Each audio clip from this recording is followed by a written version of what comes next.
Muito bem, meus amigos, vamos lá, iniciando o nosso estudo. Tormentos da Obsessão.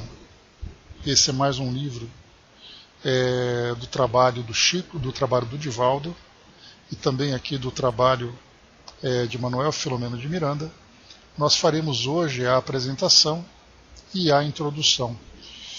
Eu estou usando aqui a versão digital dessa obra, não é a versão digitalizada, né? É a versão digital mesmo, né? Lá na Amazon, é um preço bem em conta, bem simplesinho. E aqui no Kindle, né? É fácil da gente poder acessar, né? Então ele fica aqui disponível para nós. Bom, o resumo aqui no site da FEB Editora, nós temos aqui Tormentos da Obsessão. Eu queria trazer para vocês, né, qual é a sinopse dessa obra, para a gente ter uma ideia de qual conteúdo vai ser desenvolvido. Não é um conteúdo, não é uma sinopse que fala sobre as histórias, mas fala sobre a essência daquilo que a gente vai estudar, aprender e refletir. Diz assim para nós então: a inteligência e o sentimento demonstram que é muito mais fácil amar, ser fiel, construir a paz, implantar o dever, realizar a própria e contribuir em favor da felicidade alheia, do que semear dissabor, cultivar amargura, distender o ódio e o ressentimento. Negando-se aos sentimentos elevados, o ser transita pelos sítios tumultuados do desespero a que se entrega, quando poderia ascender aos planaltos da harmonia que o aguardam com plenitude. Esse livro é mais um brado de alerta aos companheiros da trilha física, para que não se descuidem dos deveres que nos dizem respeito em relação a Deus, ao próximo e a nós mesmos, e para que entendam, finalmente, que somente o amor possui o recurso precioso para facar a harmonia e a alegria de viver.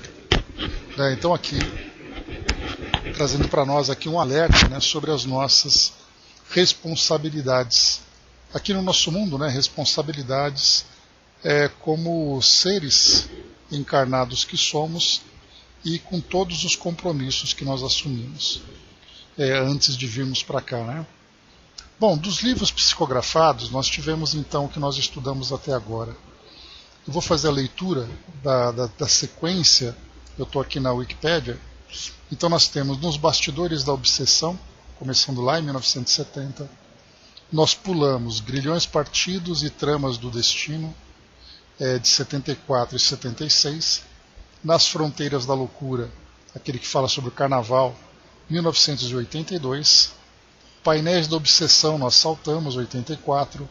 Loucura e Obsessão, 1988, que nós estudamos nesse último ciclo. Então nós temos aqui até agora Nos Bastidores, Nas Fronteiras,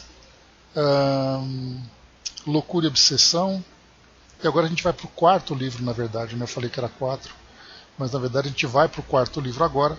Então, de Loucura e Obsessão nós temos Temas da Vida e da Morte, de 96, e Trilhas da Libertação, de 96 também. Nós não estudamos esses livros. Chegamos agora em Tormentos da Obsessão. Ele está catalogado aqui como 2001, e aqui 2001 ele acaba não batendo com a data que está no livro, que é de 87, mas tranquilo. E depois o próximo livro que nós vamos estudar será O Sexo e Obsessão, que foi publicado, né, pela editora Leal em 2003. Depois tem vários outros livros aqui que o Divaldo publicou, né, de obras do Filomeno, incluindo a quadrilogia, né, que é um pacote bem interessante, que é o Transição Planetária, Amanhecer de uma Nova Era, Perturbações Espirituais e Rumo do Mundo de Regeneração. Então é uma sequência de 4 obras que traz para nós ali, né, uma visão desse processo de transição que o nosso planeta está vivenciando, né? Então, para quem gosta desse tipo de leitura, para quem gosta desse tipo de tema, né, desse tema relacionado aqui com as mudanças do nosso mundo, então essa sequência, essa quadrilogia acaba sendo bastante interessante. Então nós vamos agora para o nosso quarto livro, Tormentos da Obsessão, e depois a gente encerra com Sexo e Obsessão, lembrando que depois dessa próxima obra, a gente vai fazer aqueles 10 estudos das obras do Chico, das obras desconhecidas do Chico, para nos ajudar aqui no melhor, né, entendimento e conhecer até mesmo, né, todo o conteúdo que nós temos de obras que trazem um conteúdo doutrinário, mas que infelizmente são absolutamente desconhecidas e por isso também desconsideradas, desprezadas, né? Mas nós fazemos diferente. Bom, muito bem. Essa é a apresentação do nosso livro. Nós temos aqui então, nesse nosso novo conteúdo, deixa eu ler para vocês aqui rapidinho, 1, 2, são 5, 10, 11, 12, 13, 14, 15, 16, 17, 18, 19, 20, 21, 22, 23. Se eu não me engano, 23. Sexo e Destino, ele é do Chico, né, de André Luiz, né, que nós estudamos, né, inclusive. Então, nós temos aqui, são 12, 13, 14, 15, 16, 17, 18, 19, 20, 21, 22, 23. São 23 capítulos, na verdade 22 mais a introdução. Então, não tem números esse capítulo, esse é um livro interessante, que ele não tem número, ele só tem títulos, né? Mas a gente vai colocando os números para facilitar aqui a nossa sequência. É um livro que conta com 255 páginas e vai trazer para nós aqui certamente grandes aprendizados. Bom, na introdução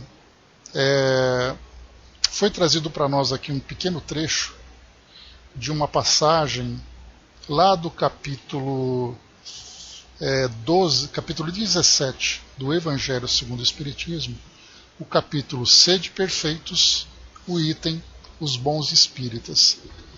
O que já me trouxe, né, eu não conheço essa obra, então vocês sabem que a gente vai estudando junto, conforme aqui o estudo vai se desenvolvendo, né?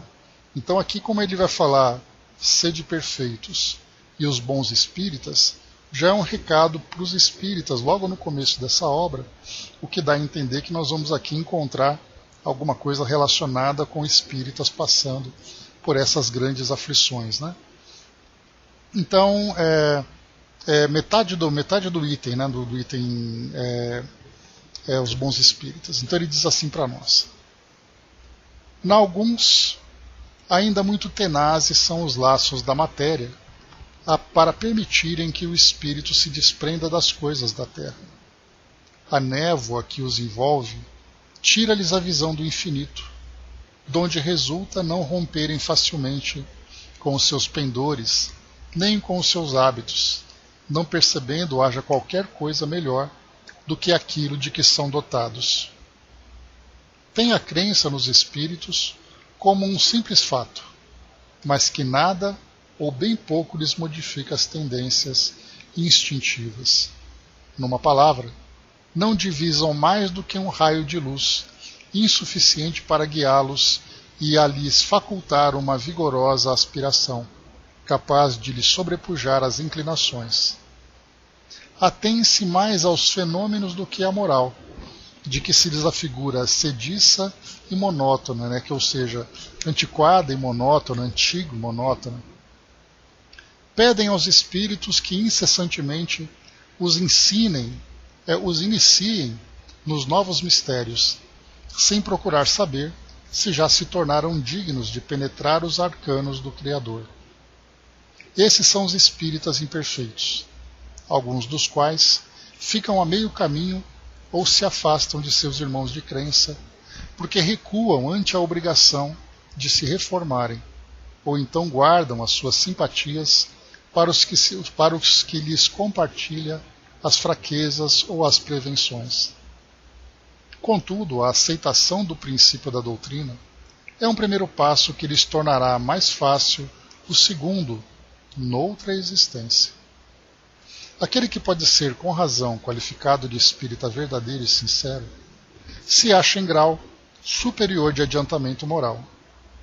O espírito que nele domina de modo mais completo a matéria, dá-lhe uma percepção mais clara do futuro.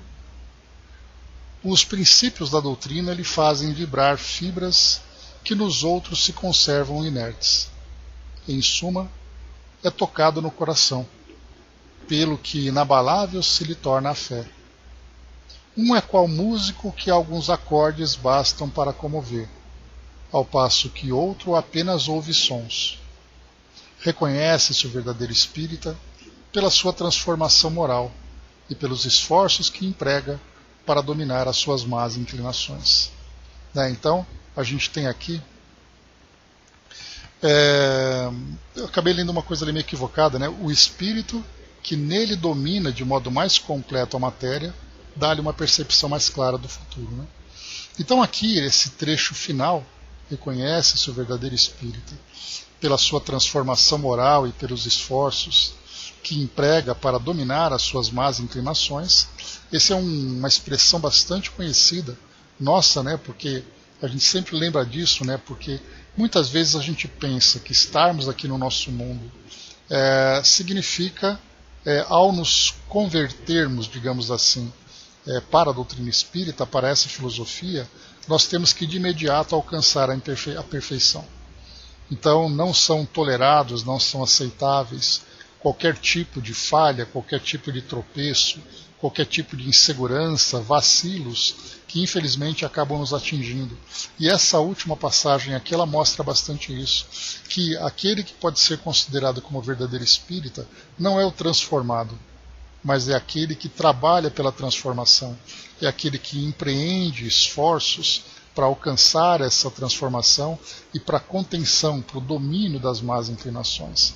Até porque se alguém alcançasse essa perfeição relativa aqui no nosso mundo, ele já não seria mais aqui um aluno matriculado nessa escola. Ele passaria para uma escola superior pela própria condição que ele já conseguiu alcançar, já que esse mundo de provas e expiações, ele é um mundo de desafios, ele é um mundo de resgates. E aquele espírito que já conseguiu se reequilibrar, se restabelecer perante as leis de Deus, é um espírito que não necessita mais de provas e expiações. Né? André colocou, né? Acho muito bom e interessante que lemos o Evangelho várias vezes, né? E no entanto, os textos surgem aos nossos olhos como se fosse a primeira vez que lemos. Né? É verdade. Porque tudo depende muito também, André, de contexto. Né? É bem interessante que a gente guarda alguns trechos, algumas passagens, algumas máximas dos textos que nós lemos, e na verdade eles fazem muito mais sentido quando eles estão dentro de um contexto maior. É aquilo que infelizmente acontece com aqueles que usam a Bíblia como uma referência espiritual. Nós guardamos ali aquelas passagens de impacto, e que nós temos aquelas da nossa preferência, eu prefiro mais esse versículo do que o outro, mas quando nós inserimos esse versículo dentro de um contexto maior, tudo vai se transformando, inclusive até mesmo o nosso próprio crescimento, né, Regina? Então, quer dizer, conforme a gente lê uma vez, depois de um bom tempo a gente volta a ler e contextualiza não apenas dentro da obra, mas dentro da nossa nova realidade, dentro da nossa nova percepção, eles fazem um sentido diferente, realmente parece uma coisa completamente nova. Né? Então, por isso, é muito importante para nós o estudo constante. Né? E há muitos daqueles que, infelizmente, dizem assim, já li muito esse livro, não preciso ler mais. E quando nós passamos a ler novamente, nós fazemos novas interpretações. Então é uma conquista que a gente vai alcançando. Então essa introdução, né, trazida aqui então, o livro de O Evangelho segundo o Espiritismo, capítulo 17, Sede perfeitos, né, como perfeito é o vosso Pai, e também ali o item Os Bons Espíritas, que nós ali, né, com muita vontade, nós desejamos fazer parte desse grupo e esperamos aqui, né, estarmos nos esforçando suficientemente para isso. Depois aqui então nós temos Tormentos da Obsessão. Essa é uma mensagem trazida por Filomeno de Miranda, que ele então traz aqui para nós como assinatura: Salvador, 15 de janeiro, olha só, hein? Por 7 dias a gente não crava o início do nosso estudo, sem falar que o estudo foi de 15 de janeiro, foi na semana passada, na segunda-feira passada. Então por uma semana a gente não consegue cravar com a mesma data da mensagem de Filomeno de Miranda. Então, Salvador, 15 de janeiro de 2001, né, Filomeno de Miranda assina para nós então essa introdução. E ele diz assim, vamos lá. Tormentos da obsessão. A obsessão campeia na Terra em razão da inferioridade de alguns espíritos que nela habitam.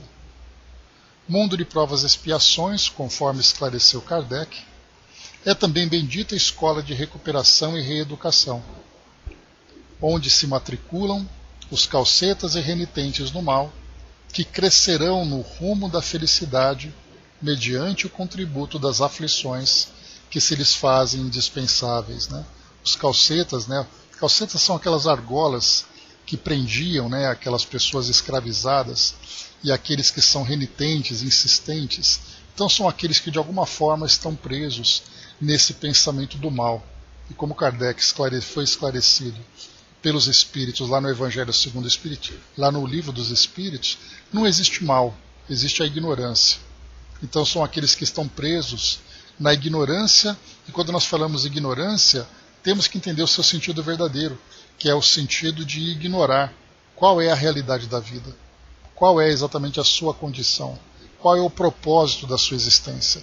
Como ele ignora tudo isso, ele vive em função daquilo que o toca de uma forma mais contundente, as suas emoções mais fortes, os seus desejos e tendências mais marcantes. Então a vida dele gira em torno daquela pequena realidade. Então por isso essa ignorância o coloca nessa condição do mal, como foi colocado aqui no texto para nós. Alertados para o cumprimento dos deveres morais e espirituais, que são parte do programa de crescimento interior de cada qual, somente alguns optam pelo comportamento saudável, o que constitui psicoterapia preventiva contra quaisquer aflições a que pudessem ser conduzidos. E aqui, quando nós lemos lá em cima, Kardec lembrou, naquela passagem do Evangelho, que se nós escolhêssemos o amor e tudo aquilo que deriva do amor, a sinceridade, a caridade, a generosidade, o respeito, a responsabilidade, tantas outras virtudes e tantas outras qualidades derivadas do amor, nós não criaríamos situações que de alguma forma nos constrangeriam. Porque o constrangimento é o resultado do desvio desse caminho legítimo que o amor abre para nós rumo à felicidade. Então nós queremos muitas vezes alcançar a felicidade, mas por atalhos que nós vamos construindo e costurando para chegar de um modo mais fácil, de um modo mais simples, sem que nós tenhamos que sacrificar as nossas intenções. Por isso é colocado aqui mais uma vez para nós. Somente alguns optam pelo comportamento saudável. Então guardemos essa expressão comportamento saudável, porque ele vai se tornar saudável de todas as formas, fisicamente, psiquicamente, espiritualmente, socialmente, em todas as esferas. E quando nós adotamos essa postura, certamente nós já estamos adotando, como é colocado aqui no nosso texto, constitui psicoterapia preventiva contra quaisquer aflições a que pudessem ser conduzidos. Bom dia, Fabi. E ele segue aqui o texto para nós. No entanto, aqueles que se tornam descuidados dos compromissos de autoiluminação e de paz enveredam pelas trilhas do abuso das faculdades orgânicas, emocionais e mentais, comprometendo-se lamentavelmente com as soberanas leis da vida através da agressão e do desrespeito aos irmãos de marcha evolutiva. Não é, portanto, de estranhar que a inferioridade daqueles que sofrem injustiças e traições, enganos e perversidades, arme-os com os instrumentos covardes da vingança e da perseguição, quando desvestidos da indumentária carnal, para desforçar-se daqueles que, por sua vez, foram motivos do seu sofrimento. Então aqui começa para nós que somente aqueles que infelizmente se afinizam com essa conduta de imperfeições morais, de ignorância das leis de Deus. Então, quando nós nos dirigimos para esse caminho, é muito natural que nós, ao mesmo tempo em que nós nos ferimos, nós passamos a ferir os outros através do nosso desrespeito, e será através desse desrespeito que nós criamos então esses vínculos que se mostram através, aqui como o texto diz para nós, instrumentos covardes da vingança e da perseguição, quando desvestidos da indumentária carnal. Então, através da desencarnação daqueles que sofreram, vem então como resposta ao desejo de vingança, através exatamente dessa ação invisível através das influências espirituais. Bom dia, Vanessa. E ele segue. Compreendem, porém, a necessidade do amor e superariam as ocorrências nefastas, desculpando seus adversários e dando-lhes ensejo para repararem o atentado praticado contra a consciência divina. No entanto, quer dizer, se compreendessem, fariam esses ajustes. No entanto, porque também primários nos sentimentos, resolvem-se pelo desforço, atirando-se nas rudes punhas obsessivas, nas quais, por sua vez, tornam-se igualmente presas das paixões infelizes que combatem nos seus desafetos. A inteligência e o sentimento demonstram que é muito mais fácil amar, ser fiel, construir a paz, implantar o dever, realizar a própria e contribuir em favor da felicidade alheia, do que semear sabor e cultivar amargura, distender o ódio e o ressentimento. Não obstante, o egoísmo e a crueldade que ainda vigem nas criaturas humanas, quase em geral, respondem pela conduta doentia, impulsionando-os para os desatinos e descalabros que se tornam responsáveis pela sua futura desdita. Antes de continuarmos, esse texto seria para nós, assim, talvez enigmático, de pensar assim, mas por que a vingança? Como a vingança acontece? Como é possível terminar esse sentimento, esse desejo, dissipar esse desejo de vingança? Como nós já estudamos outras obras, tanto de André Luiz como de Filomeno de Miranda, nós já temos várias ilustrações de casos que vão ali se sucedendo, mostrando para nós a causa, a consequência, o processo e depois a cura. E muitas vezes acompanhamos o tempo que isso demanda, o que se reflete também no tempo de sofrimento em que todos esses espíritos envolvidos estão ali presos. Basta lembrarmos, por exemplo, uma ilustração bastante simples, quando nós estudamos Recordações da Mediunidade, não foi Recordações, da Dona Ivone, esqueci o nome, mas vamos lá. Livro de Dona Ivone, aquele romance que ela escreveu, ela conta a história daquele grupo, né, de judeus que naquele passado, no século XVII, século XVI, foram perseguidos por uma questão pessoal, por um religioso. A Inquisição acabou sendo ali então acionada, houve ali tortura, houve perseguição, houve muita dor, e iniciou então um processo de obsessão de mais de 200 anos, em que aqueles espíritos, encarnação após encarnação, estavam ali se perseguindo. Até que, na atualidade, estavam iniciando uma nova proposta de reajuste, e ainda assim não sabemos qual é a conclusão, porque o livro não traz para nós essa informação. Então nós vamos acompanhando várias situações que já trazem para nós do porquê das coisas acontecerem. Pelo menos ali uma parte, né? Porque a gente sabe que quando algo acontece, como aconteceu, por exemplo, no Loucura e Obsessão, nós acompanhamos aquele caso daquele casal, né, de pessoas escravizadas na época do Brasil colonial, que acabaram sofrendo na mão de um senhor de escravos, de um fazendeiro, que acabou provocando uma dor muito grande. De lá para cá, coisa de mais de 100 anos, essa perseguição acontecia. Então nós acompanhamos do momento em que esses espíritos reencarnaram e passaram pela experiência da escravidão, encontraram aquele fazendeiro que começou a partir dali gerar um sofrimento para eles. Mas como nós sabemos, na verdade não encontraram aquele fazendeiro. O que nós entendemos é o reencontro com aquele fazendeiro de uma experiência que vem de muito antes. Mas o livro se limita a trazer para nós esse intervalo para o nosso estudo. Mas o fato de nós entendermos causa, consequência, processo e cura já é o suficiente para nós para entender exatamente o que Filomeno de Miranda pretende trazer para nós nessa introdução. Dizendo que seria muito mais fácil amar, ser fiel, construir a paz, implantar o dever, realizar a própria e contribuir em favor da felicidade alheia, do que semear o dissabor, cultivar a amargura, distender o ódio e o ressentimento.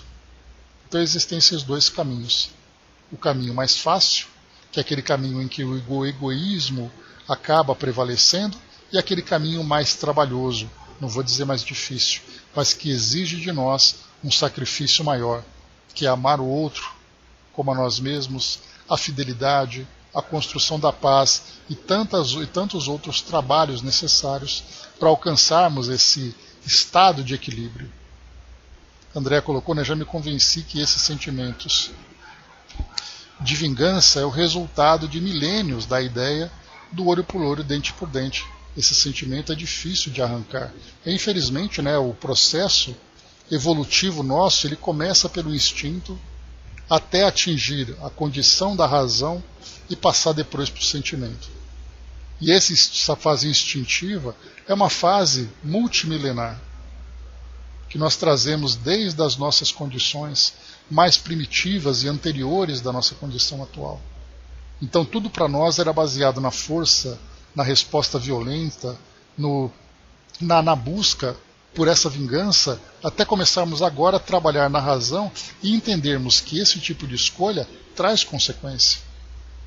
Porque quando a vingança é a nossa ferramenta, o nosso instrumento mais prático, nós não pensamos em que consequência essa vingança vai trazer. Nós pensamos a satisfação foi alcançada. Mas agora que a razão começa a trazer a sua luz, nós começamos a pensar, mas espera aí, não é tão simples assim, você toma uma atitude, você pratica uma ação e fica por isso mesmo.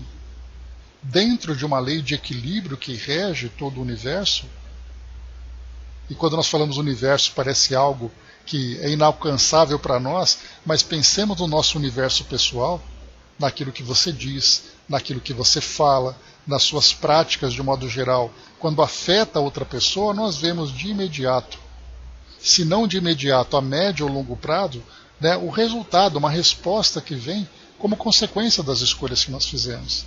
Então, ação e reação, causa e efeito, já começam então a se fazer presente na nossa consciência. Bom dia, embaixador. Porque nós sabemos que não é tão simples assim. Tudo que você faz tem um retorno. Mas antes disso, para nós é simples. Por isso que nós vemos, né, nos meios de comunicação, tanto televisão, literatura, internet de um modo geral, nós vemos as pessoas cometendo crime, cometendo ali as ações das mais infantis, das mais banais, sem qualquer preocupação com consequência. E a consequência sempre vai existir. Porque o nosso mundo é assim, para cada ação que nós praticamos, nós vamos gerar uma repercussão. E isso não significa que seja uma coisa negativa, porque as ações positivas também trazem para nós respostas positivas. Então, a lei de causa e efeito não é uma lei de castigo, é até apenas uma lei de reciprocidade. Se eu pratico um bem muito grande, eu terei um retorno, uma satisfação muito grande. Se eu pratico um bem pequeno, eu terei também uma satisfação pequena, mas ainda assim é uma satisfação. E o mal que eu venha a praticar vai me trazer também um retorno proporcional. Por isso agora, por que nós chegamos a essa conclusão? Porque agora o nosso instinto começa a ficar encoberto por esses fragmentos de razão que nós começamos aqui a desenvolver.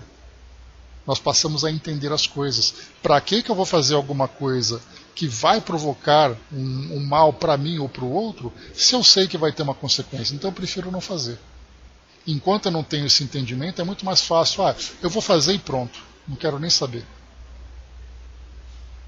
Então, por isso, esse raciocínio, em cima dessa ideia, já mostra que nós avançamos um pouco mais daquela fase primitiva e começamos realmente a entrar na fase racional. Ou seja, isso denota para nós um relativo amadurecimento espiritual. Nós não somos mais crianças, somos agora pré-adolescentes. Enquanto as crianças agem de uma forma absolutamente inconsequente, o adolescente, o pré-adolescente ainda um pouco impulsivo, muitas vezes já começa a parar e fala, opa, se eu fizer isso eu vou ser castigado. Vamos em frente. Negando-se aos sentimentos elevados, o ser transita pelos sítios tumultuados do desespero a que se entrega, quando poderia ascender aos planaltos da harmonia que o aguardam com plenitude. Enquanto permanece esse estado no comportamento humano, as obsessões se transformam em verdadeiro flagelo para todos aqueles que se deixam aprisionar nas suas amarras. Então, ao falarmos de obsessão, é importante a gente pensar não em causa, mas em consequência. Porque ninguém odeia simplesmente por odiar. O ódio surge por causa de algo que fez mal para aquela pessoa, algo que fez com que ela sofresse. Então aquele que se torna obsessor, ele é assim porque teve uma causa, teve uma origem. Quando essa causa deixa de existir, da mesma forma também essa consequência passa a não ter mais sentido. Fabi colocou, né, e um dia não faremos por compreender, e um dia, né, por amor, né, quer dizer, simplesmente será um reflexo natural das nossas ações. E por isso nós vemos, né, muitos exemplos que vão encarnando no nosso mundo, que até mesmo desencarnados vão trazendo um pouco da sua história. Né? Pois é, não é mais por uma questão de adestramento, né? Porque o adestramento é, você faz tudo certo, ganha um biscoitinho, fez tudo errado, você tem ali uma punição. Quando a gente sai do adestramento e começa a entrar na disciplina, e é por isso que aquela frase que eu acho que era sempre muito oportuna para todos nós, disciplina é liberdade. Como dizia lá o nosso Renato Russo. Porque você é disciplinado, você tem liberdade de fazer aquilo que você quer. Porque você sabe, e isso não se aplica apenas dentro do mundo moral. É o mundo prático, você pega seu carro e sai pelas ruas, se você tem disciplina com as leis de trânsito, você não comete infração, você não é multado, você não é preso, você não machuca ninguém. Essa disciplina que nós vemos de um modo prático na nossa vida cotidiana é a mesma disciplina que entra no nosso mundo moral. A disciplina te dá liberdade de ação. A indisciplina faz sempre que você ultrapasse os limites, os seus próprios limites e os limites do outro. Porque a vida, ela traz essa reciprocidade de direitos, mas também de deveres. O indisciplinado só pensa nos seus deveres, nos seus direitos. Aquele que tem disciplina aproveita, se beneficia dos seus direitos, mas tem responsabilidade com os seus deveres. Assim é a nossa vida moral. E temos que trazer isso e absorver esses ensinamentos para que eles se tornem para nós uma rotina, porque daí eu não preciso ter preocupação. A disciplina foi incorporada, a disciplina foi absorvida, e portanto eu ajo com todos esses cuidados. Claro que nós ainda vamos viver, porque estamos nessa fase vacilante, vamos viver ainda algumas dificuldades, algumas quedas, alguns tropeços, mas rapidamente a nossa consciência chama atenção, dizendo para nós, alguma coisa foi errada, é necessário restabelecer a ordem. Seguindo, enquanto permanece esse estado no comportamento humano, as obsessões se transformam em verdadeiro flagelo para todos aqueles que se deixem aprisionar nas suas amarras. A obsessão apresenta-se sob muitos disfarces, tornando-se cada vez mais grave na sociedade odierna, na sociedade atual, que teima em não a reconhecer nem a considerar. Então aqui é falado para nós sobre como nós ainda ignoramos a realidade do mundo espiritual. É muito comum nós falarmos de mitologia, criando personagens, demônios, grande representante do mal, o diabo, criando para nós ali os obsessores, que são aqueles grandes perseguidores. Nós falamos sobre eles, porque assim como nós vimos lá em cima, onde Kardec, no Evangelho segundo o Espiritismo, fala para nós que há aqueles espíritas que falam sobre os espíritos, mas não vivem com a responsabilidade de serem espíritos encarnados. Eles se interessam muito mais pelos fenômenos do que, e pelas novidades do mundo espiritual, do que pela compreensão em si da realidade de serem espíritos. Então, da mesma forma, a nossa sociedade entende esses grupos no mundo espiritual, em que há aqueles espíritos do mal, aqueles espíritos negativos. Ok, eu sei que eles estão aí. Mas a minha vida vai seguindo um rumo tão natural, como se nada disso tivesse importância. E, na verdade, eu tenho até um certo entendimento, mas não tenho a preocupação de me alinhar de uma forma que eu não seja influenciado por esses grupos. Ontem, por exemplo, só para a gente ter uma ideia, ontem, por exemplo, foi celebrado aqui no Brasil o Dia Nacional, ou foi internacional, da tolerância religiosa. Tolerância religiosa. E hoje pela manhã saiu uma notícia dizendo que houve um aumento do ano passado para cá de 60% dos casos de intolerância religiosa. Como é possível existir uma coerência entre você ser intolerante com a religião do outro, sendo você um religioso? Isso mostra para nós como nós somos infantis ainda. E a religião, na verdade, se torna para nós quase que uma fantasia que nós precisamos cultivar, precisamos alimentar. Porque se essas religiões fizessem realmente o seu efeito, o amor prevaleceria no nosso mundo. Nós temos a intolerância do lado de cá, nós temos uma guerra acontecendo do lado de lá. Pessoas morrendo e matando por causa de diferenças de princípios espirituais, que o meu Deus é melhor do que o seu.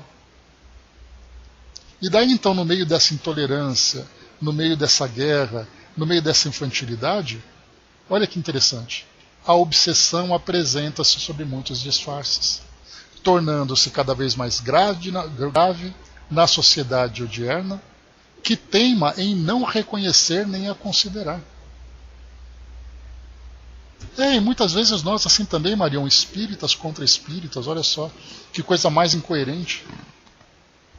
De você achar, por exemplo, olha, não gosto do centro espírita, não gosto de você, vou procurar outro centro espírita. Na verdade, o cachorro, quando ele muda de lugar, ele leva as pulgas junto. Então não adianta, como diz a expressão popular. Então não adianta ele querer procurar um lugar melhor se ele não se torna uma pessoa melhor. Porque se ele encontra um lugar que ele se sente bem, na verdade é porque o próprio lugar também traz ali os mesmos valores que ele. Então a gente vê que, como nesse caso das influências espirituais, essas influências espirituais, elas acabam nos afetando de uma forma disfarçada nessas ações simples do nosso cotidiano. E ele continua aqui, olha só que interessante. Religiosos apegados ao fanatismo injustificável descartam-na, acreditando-se credenciados a saná-la onde se manifeste, mediante o poder da fé e a autoridade que se atribuem. Então, de um lado, os religiosos que não, eu sou protegido por Deus porque eu sigo Jesus. Nada me acontece porque eu tenho a minha fé. Eu sou alguém que será salvo. E mal sabe ele que essa fascinação que ele alimenta é resultado exatamente da influência que ele se acredita ser imune. André colocou, é o que eu estou vendo e me assusta. Esse radicalismo dentro do grupo, infelizmente. Pois é. Em todo lugar a gente vai encontrar, infelizmente, esse tipo de conduta. Isso é da natureza humana, não é dessa ou daquela religião.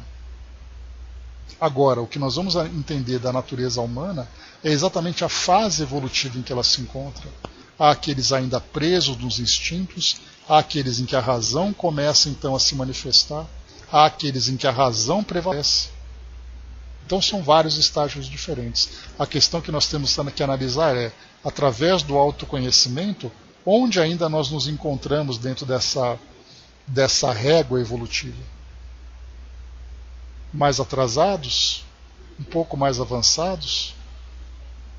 É através do estudo, do aprendizado, da vivência que vai trazer para nós o autoconhecimento. E além dessa visão religiosa, ainda segue aqui para nós. Acadêmicos vinculados ao ceticismo a respeito da imortalidade do espírito, nas diversas áreas em que se movimentam, especialmente nas denominadas ciências da alma, recusam-se a aceitá-la, convertendo o ser humano a uma situação reducionista, materialista, que a morte consome, aniquilando-a. E aqui, quando ele fala sobre esses acadêmicos vinculados, né, ciências da alma, nós vamos falar, por exemplo, sobre as ciências que tratam da saúde mental, que tratam do psiquismo humano, que veem o indivíduo como resultado de reações bioquímicas, e não o indivíduo como tendo uma consciência extracorpórea. E pelo fato de ignorar isso tudo, nós acabamos vivendo como se a nossa vida se resumisse a esse pequeno ambiente onde nós estamos, a essas pequenas ações, a essas pequenas conquistas que nós alcançamos. Então, religiosos de um lado se acreditam imunes, acadêmicos de outro lado acreditam apenas no mundo material, e enquanto isso nos bastidores, as consciências perturbadas continuam ainda influenciando todos eles, todos nós. Traz mais um grupo ainda.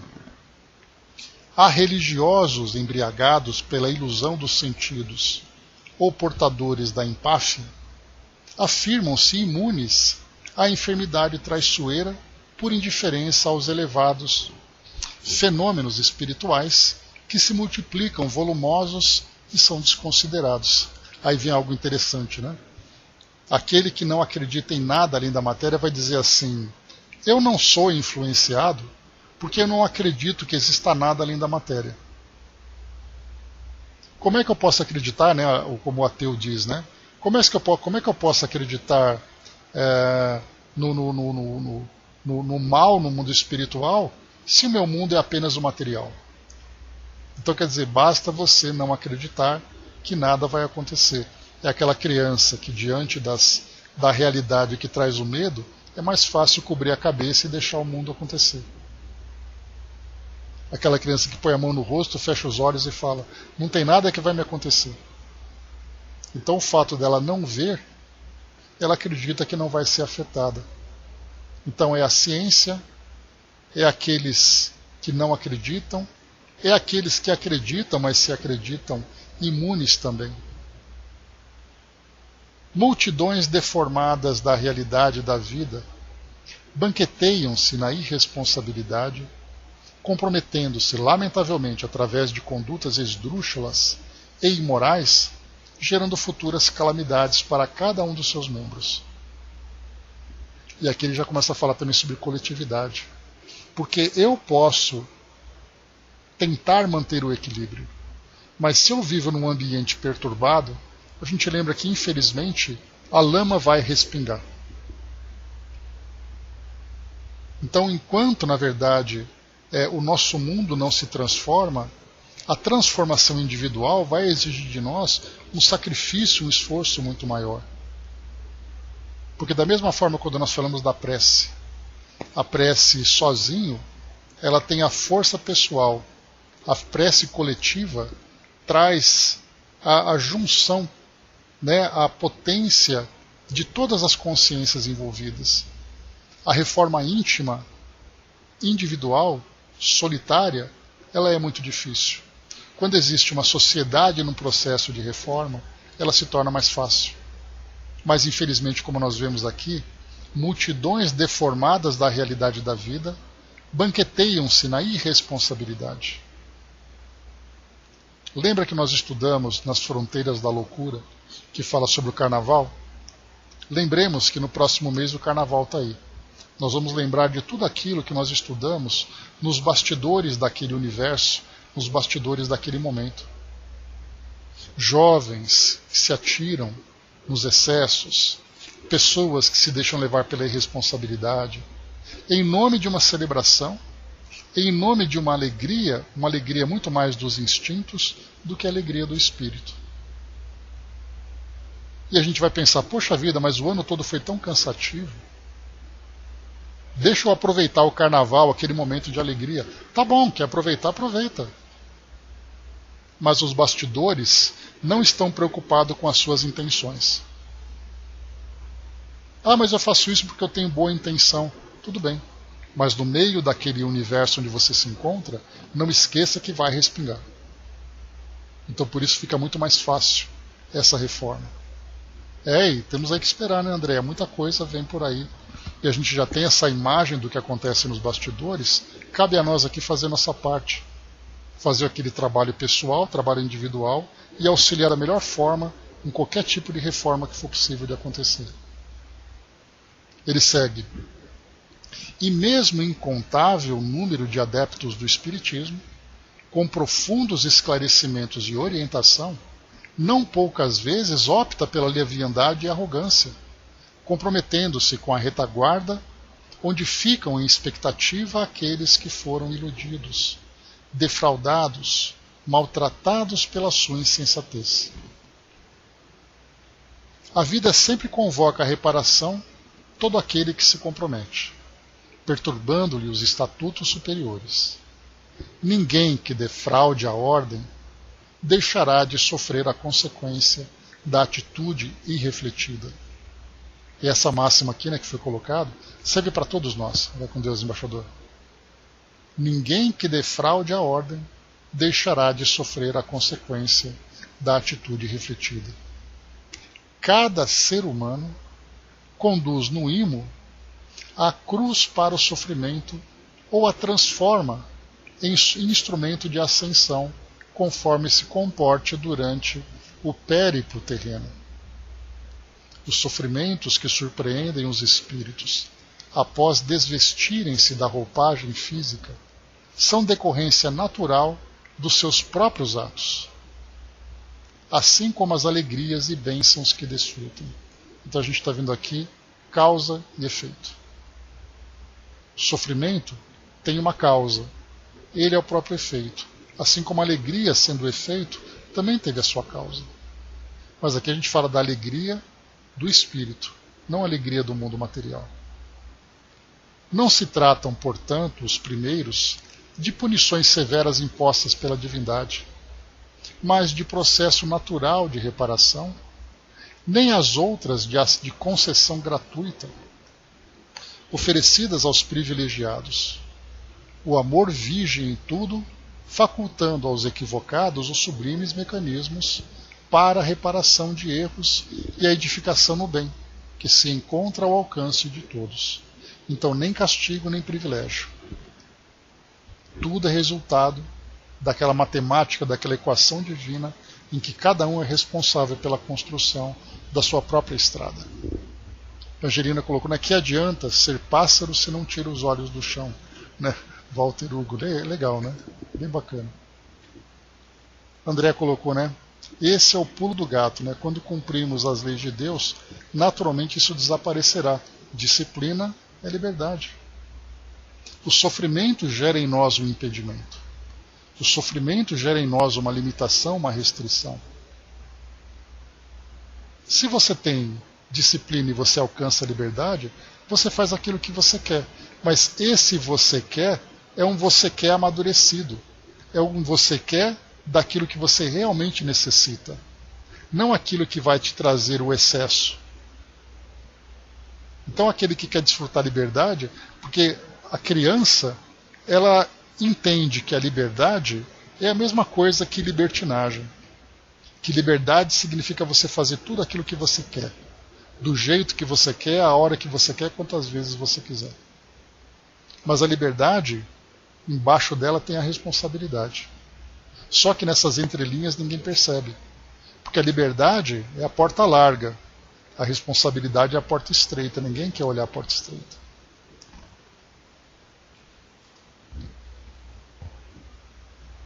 Podemos dizer, por enquanto, que a obsessão pode ser considerada como o choque de retorno da ação infeliz perpetrada contra alguém que enlouqueceu de dor e de revolta, necessitando de tratamento adequado e urgente. Então, a obsessão é um choque de retorno da ação infeliz perpetrada contra alguém que enlouqueceu de dor e de revolta. Isso, então, para nós, é obsessão. O Fabi colocou, né, e o adulto mesmo, né, não faz nem o que quer, renuncia, né, o seu querer em favor do outro. Né? Esse é resultado do amadurecimento. Falou o que meu pai sempre dizia, né, liberdade com responsabilidade. Né? E é sempre assim. Né? Essas frases são muito bonitas, são frases de impacto, mas quando elas forem incorporadas no nosso conteúdo filosófico, e quando eu falo conteúdo filosófico, significa a nossa filosofia de vida, todas as nossas escolhas serão escolhas responsáveis. Né? Dizem que o exemplo da liberdade é a água, né? Que a água ela simplesmente flui. Muito bem, Filomeno conclui assim para nós. Este livro é mais um brado de alerta aos companheiros da trilha física, para que não se descuidem dos deveres que nos dizem respeito em relação a Deus, ao próprio e a nós mesmos. Toda semente de ódio, deixada a esmo pelo caminho, sempre se transforma em plantação de infelicidade, proporcionando colheita de amarguras. Somente o amor possui recurso precioso para facultar a harmonia e a alegria de viver.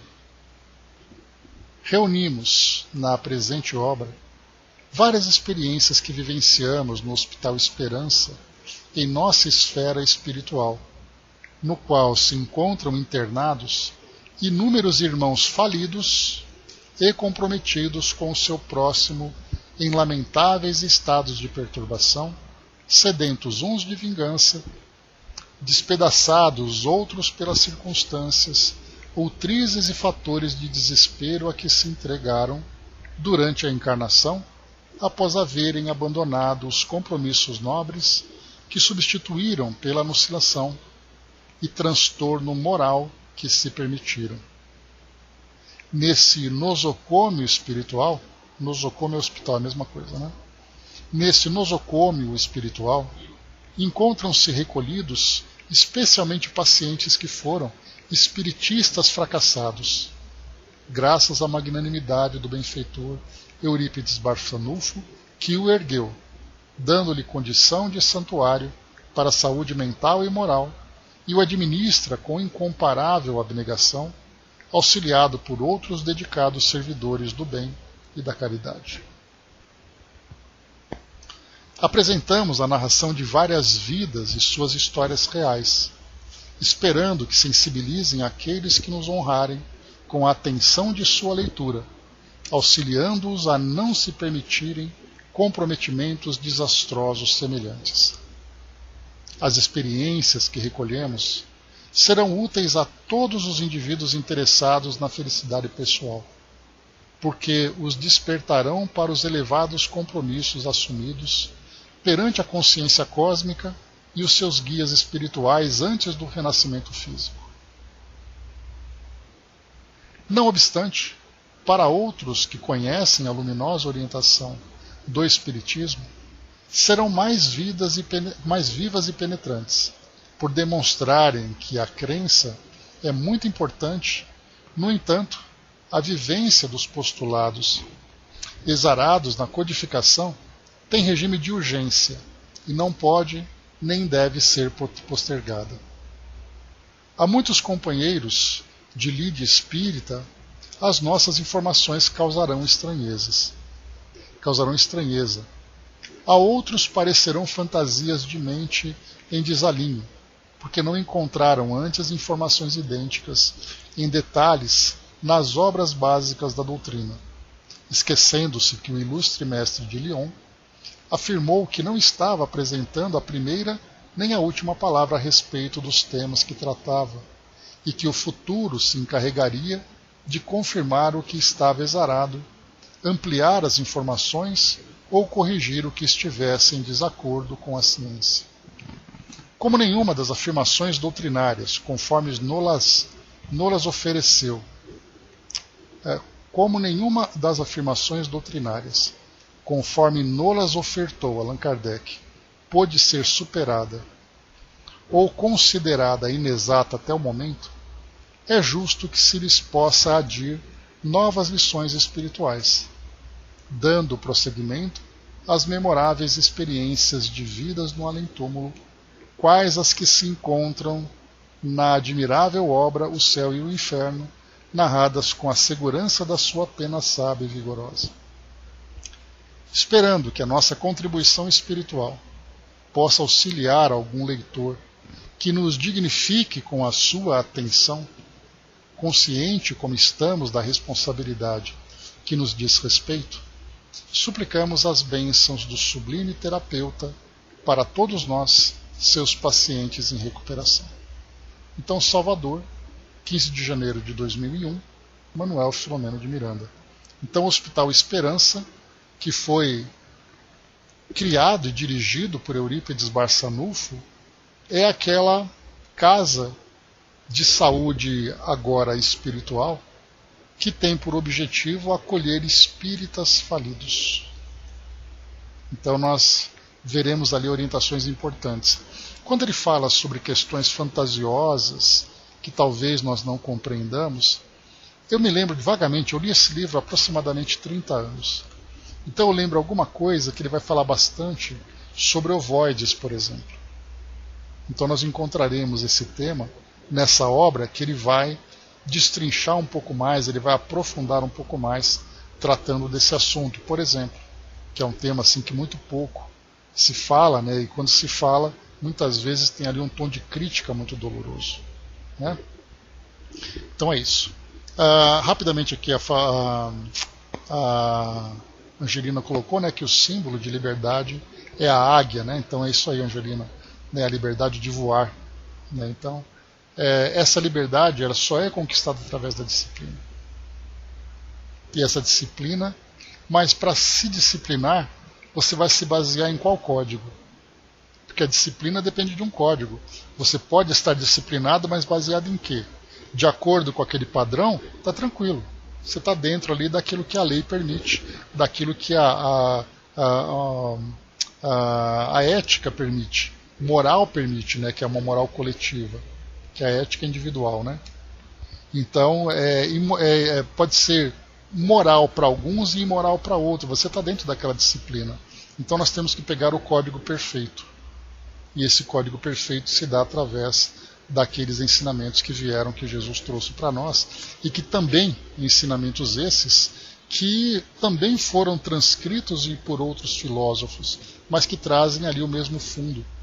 O que é o mais importante, tem que ser pensado da forma mais correta, né? Deixa eu só voltar um pouquinho para pegar o que vocês... Eu tive que correr um pouquinho, pessoal, parar de ler o que vocês estavam, porque o tempo estava acabando aqui, a gente precisava concluir a leitura, eu estava em dúvida se faltava muito. A Fabi colocou, né? Deixa eu ver aqui em cima. Você falou da água, né? Estamos na vingança. E lembrei do texto que li, né? Psicografado pelo Chico, mas não me lembro o espírito nem o livro, né? Ele fala da virtude do rio, né? Então, quer dizer, não era água exatamente, mas valeu ali a inspiração, né? A Andrea colocou também, né? Em nossa sociedade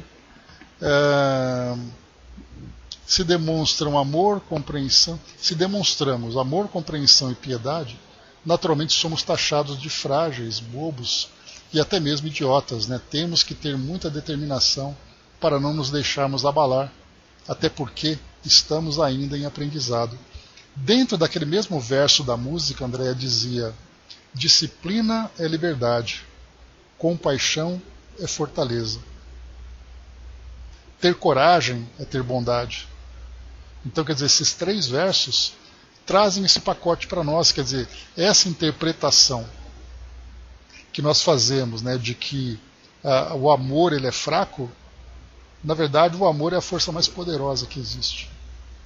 E a Fabi lembrou ali em cima, né, ele nasce puro e ao longo do seu caminho aparecem pedras, caem, né, sujidades, tomam-lhe a sua água, lançam nelas lama e até excrementos, mas ele persiste em seu caminho, trabalhando sempre, sereno e firme, para chegar ao seu destino, que é o mar, né? Então, quer dizer, todos nós estamos destinados a essa felicidade plena, né? Só que o problema é que depende de nós. né, temos ali o esforço para alcançarmos esse objetivo. A Angelina lembrou, né, moral que Jesus trouxe para todos nós. Então, essa é a grande dificuldade, Angelina, né, porque a gente vê, por exemplo, que todas as pessoas no mundo querem ser felizes. Mas primeiro você não sabe exatamente o que é a felicidade e você não sabe como chegar a ela. Então qualquer satisfação vale. Quando você passa a conhecer, a satisfação já não é mais o suficiente. E o esforço tem sentido a partir de agora.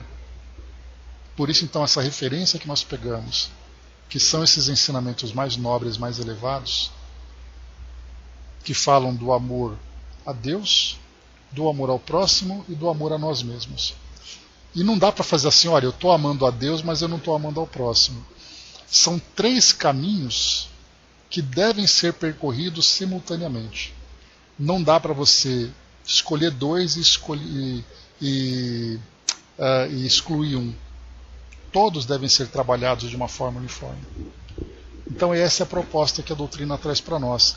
Essa é a proposta que o Evangelho traz para nós.